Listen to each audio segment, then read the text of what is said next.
राजनीति पे चूँकि आप एक तरह की राजनीतिक सी टिप्पणी है ये सिस्टम के तो मैं एक प्रश्न पूछने का और दुस्साहस करता हूँ। भारत की राजनीति को अगर आप ओवरऑल, मैं सिर्फ बिहार की बात नहीं कर रहा हूँ, भारत की राजनीति को देखें तो उसमें आप 2-3 तरह की मुख्य दीमकें किन को मानते हैं। जैसे बहुत लोगों का ये मानना है कि भ्रष्टाचार एक दीमक है। कुछ लोगों का कहना है नहीं, दरअसल भ्रष्टाचार तो इंसानी गुण है, उसको आप ख़त्म नहीं कर सकते हैं, वो नैतिक तौर से आपको जगाना पड़ेगा, खत्म हो जाएगा, बस अब पीटने की जरूरत है। अरे वो नहीं, अरे आप बैठिए।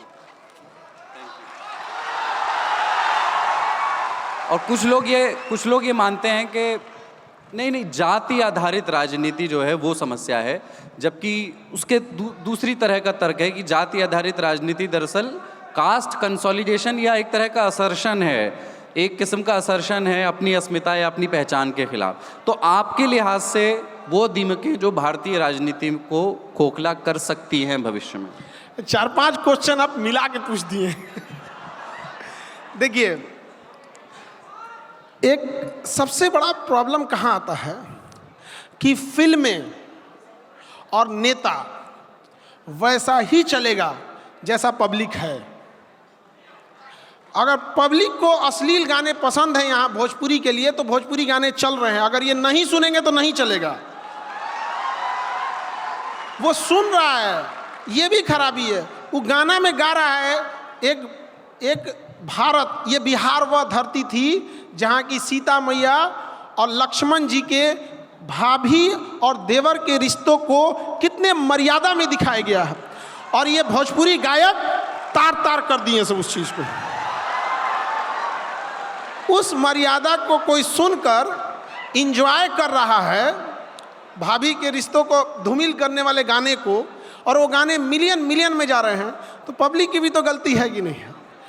लोगों के दिमाग में, लोगों ने इतने सालों तक, हम लोगों ने राजतंत्र देखा है ना, इतने सालों तक राजतंत्र देखा है। आज से 2000 साल पहले से हमने यही देखा है, राजा कभी ये, कभी मगध का राजा, कभी कोई, कभी हर्षवर्धन, कभी दिल्ली सल्तनत, कभी मुगल सल्तनत, इतने राजाओं को देखा है। उसके बाद महारानी विक्टोरिया, इतने लोगों को देखा है कि पब्लिक आराम से मान ली गई है कि राजा का बेटा राजकुमार होता है तो नेता का बेटा भावी विधायक होता है, मान ली है पब्लिक। इसलिए ज़्यादा कुछ करने की ज़रूरत नहीं रहती है उन लोगों को, कि पब्लिक मान ही ली है। तो ये थोड़ी सी उन लोगों की भी थोड़ी जागरूक करने की ज़रूरत है। और दूसरा, आपने कहा कि वोट वगैरह के लिए, देखिए आराम से हम लोग ये कह देते हैं कि तुम 500 रुपया पे वोट दे देता है। समझिए, यहाँ बैठे बच्चों को, अगर यहाँ आप सड़क पे चलिए, किसी से कहिए कि 1 लाख रुपया देते हैं, वोट दे देगा, वो दे देगा।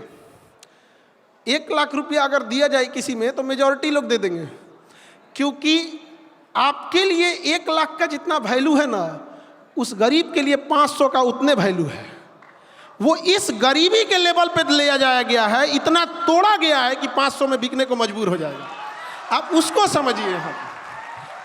यहाँ बच्चे तैयारी करते हैं, कोई किसी सब्जेक्ट का, किसी चीज़ का, कोई बिजनेस करता है, किसी की सैलरी होगी 1.5 लाख, किसी की होगी 50,000, किसी की होगी 2 लाख। जी जान लगा के तैयारी करते हैं बच्चे। ऊपर अडानी अंबानी कहता होगा बकलोल कहीं का 2 लाख के लिए मरल जा रहा है। अरे भाई, तोरे लिए 2 लाख कुछ नहीं है, इनके लिए 2 लाख सब कुछ है। तो हम और आप यहाँ भाषण देते हैं कि 500 रुपया में वोट दे दिया। अरे हमारे लिए 500 वैल्यू नहीं रखता है, उसके लिए बहुत है 500 रुपया। समझिए, जानबूझकर उसको उस रसातल में ढकेला जाता है कि तुमको खरीदने में आसानी होगा। तो ये एक बड़ी समस्या है।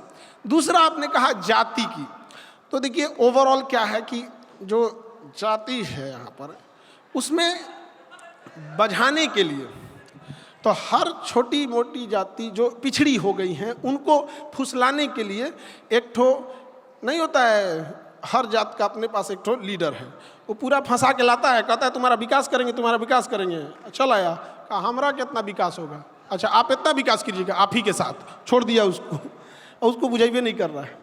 तो सबसे चीज़ क्या है, जब पैसा नहीं रहेगा तो सब कुछ बर्बाद होगा। लेकिन गरीब इंसान को और मतलब ट्रैप में फंसाने के लिए उसे कहता है शिक्षा जरूरी है।